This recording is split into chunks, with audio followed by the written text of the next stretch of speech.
welcome to Story Time. My name is Liz, and as always, it's wonderful to have you with me today, wherever you are watching in the big, wide, round world. I hope you are feeling good. Oh, now I just have to touch the screen because a message has come up and I can't see myself. Oh, that's better. Now I can see you. Now, before we start today's story, I have another question I'd like to ask you, and it's all about a lion. And I would like to know, what are your thoughts about a lion? What are the first things that come into your head when you hear the word lion? I'm just going to have a little think. Okay, can you tell me what your thoughts are?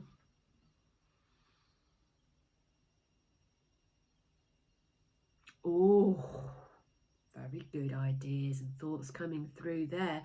Now, when I was thinking about the word lion, I thought of the word big and majestic and loud when he roars, and sometimes fierce was another word, and sometimes scary, because I think if I met a lion out in the jungle, I'd be quite scared if it started to roar at me.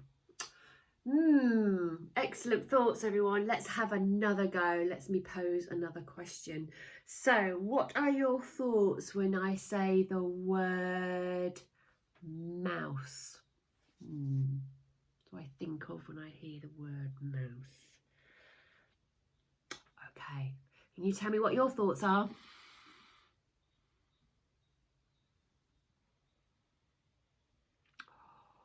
Oh yes, really good thinking going on there. Well done. Yes, lovely.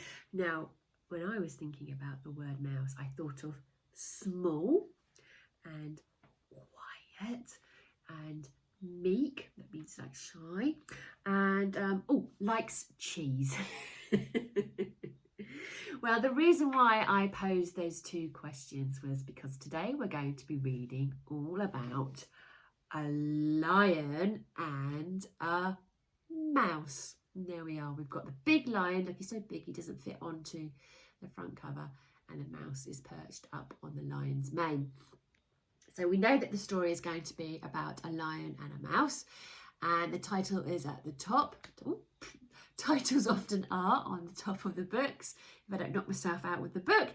And the title is The Lion Inside. That's an interesting title, and it's written by Rachel Bright and illustrated by Jim Field. So let's find out what happens in the story The Lion Inside. Here we go. In a dry, dusty place where the sand sparkles gold stood a mighty flat rock, all craggy and old. And under that rock, a tiny full house, lived the littlest, quietest, meekest brown mouse. There you go. There's his little house. He was so very tiny, so incredibly small, that nobody noticed him ever at all. So I'm just going to get, there you go. He's saying, hello. They can hear him, but they can't see him because look, he's down there hidden in the reeds. He got trod on and sat on, ow, and missed out of stuff, ignored and forgotten. Yes, mouse life was tough. Meanwhile, far above, on top of the rock, times were quite different. It was Lion O'Clock. This huge, toothsome creature made sure everyone saw how important he was by how loud he could roar. Ooh. Quite scary. I'm sitting quite close to this big mouth, the sharp teeth. Ooh. He was head of the pack. He was shouty and tough. He loved showing the crowd he was made of strong stuff. Yes, all were impressed by this mighty King Cat. If only, thought Mouse, I could be more like that. Then, late one night in his Minnie Mouse bed, the cleverest thought popped into his head. He jumped from the covers and he held up a paw. I've got it, he said. What I need is a roar. I mean, what if this mouse with the weeniest squeak was a little more grrr and a little less meek? Well, he'd still be the smallest of fuzzy brown mouse, but he'd make friends and join in, and life would be nice. Yes, thought the mouse, I must find out how. I will learn how to roar, and I will learn it now. But gulp. Oh my gosh, there was only one beast who could teach him this thing, but might make him a feast. That's right, Mouse. You've got cause to be worried. That lion might want to eat him up. It was time to be strong. Take a chance. After all, forever was such a long time to feel small. So he made himself brave and he thought like a winner.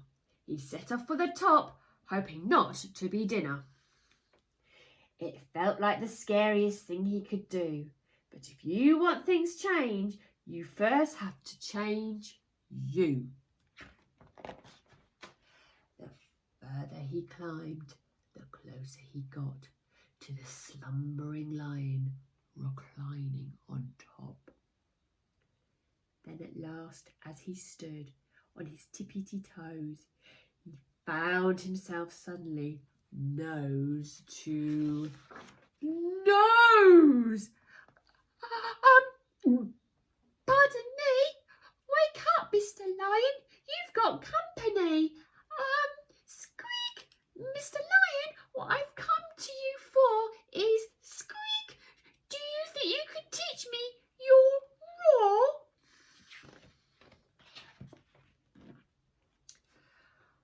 A silence befell that twinkling plain. Lion opened his eyes and puffed out his mane. Time slowed right down.